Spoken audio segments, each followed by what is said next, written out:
Alrighty y'all, it's Renee here. I got a quick little video for you. I'm going to try out these Shrinky Dinks. We're going to see how these things work. This is my first time using these. I kind of got the cheapest ones I could find at Hobby Lobby, and I used my 40% off coupon, so it was only a little over $3.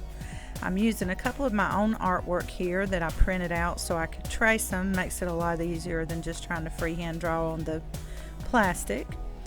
You do have to use alcohol-based materials, markers, whatever, with this particular Shrinky Dink material. And I chose not to use the printable kind because I just didn't want to waste any ink from my printer. It's expensive, and I've heard that it's really difficult. So for me, it was easier to start out with these. And I am using painter's tape to tape that on the back. I don't recommend using any tape that's going to remain really sticky. It might ruin the whole project. And I'm going to show you 3 different ways that I did them that just kind of show how the end result for each one. This one I'm covering the entire ghost daisy here. I'm just coloring all around with that blue, and then I'm going to trace it, and then I'll cut it out.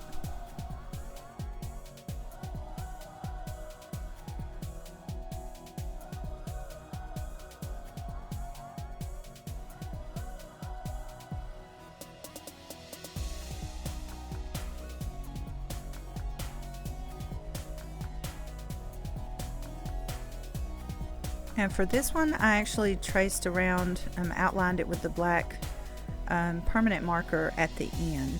And you'll see when I do the lemonade, I actually started out by outlining it and then coloring it in, just trying to test out how these markers ran and how they looked and how they worked with the end result. So there's the end result of the ghost daisy drawing. A little messy. I'm not exactly don't exactly have a steady hand with these for some reason today. I was just not feeling it.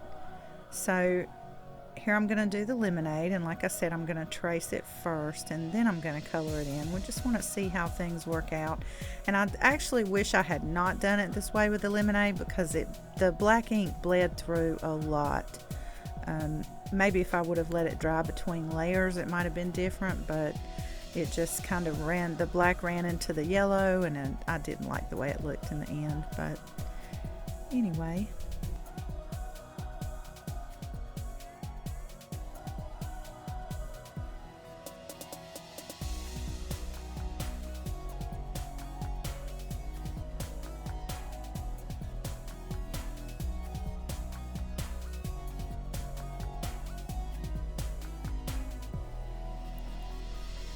Now you're going to see here when I cut them out that I'm actually going to leave a little tip so that I can punch a hole with the hole puncher.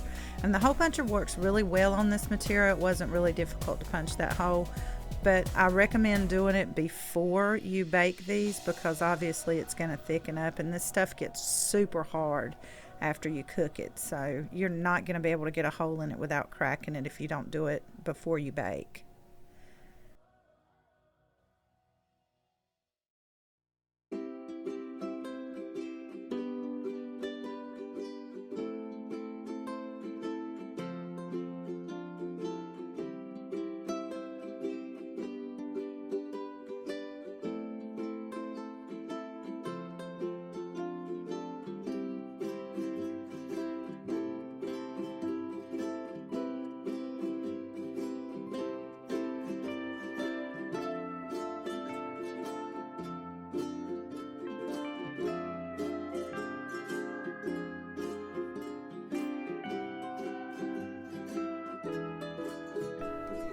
Okay, I did a third one, and for this one I decided to just shade with the color, and you'll see at the end why, because I actually had already at this point baked the first 2, and there was just the ink actually will turn much darker than the color you see on it before you bake it. It goes to about 3 or 4 times darker than usual. So here we go with this one. I'm gonna bake it, and it recommends on the packaging to bake for 1 to 3 minutes. I found 2.5 minutes to be the sweet spot in my little toaster oven. So that is the end result, and you can see, you just can't even hardly make out what's on that ghost daisy there. It's really dark, so Yeah, that was a fail. This one was pretty good. It's just my unsteady hand, you know, it was kind of a little wonky in places, but it did look pretty good. And this one was the one that I was really happy with. It turned out really nice, and I decided to make a necklace for Daisy with it. So I had my ball chain and a jump ring, and I just put them on there. And at the end, I did decide to use some triple thick to paint over the top of that, just so the it wouldn't rub off, and it also gave it a nice clear coat. Kind of my end result almost looked like it had resin on top. So yeah, I recommend triple thick because it's made for stuff like that, and it's non-yellowing. So that is it. Peace, y'all. Bye bye. And just remember to follow my links. You can check out my stuff in my Etsy shop. The links are in the description box. Thank y'all for watching.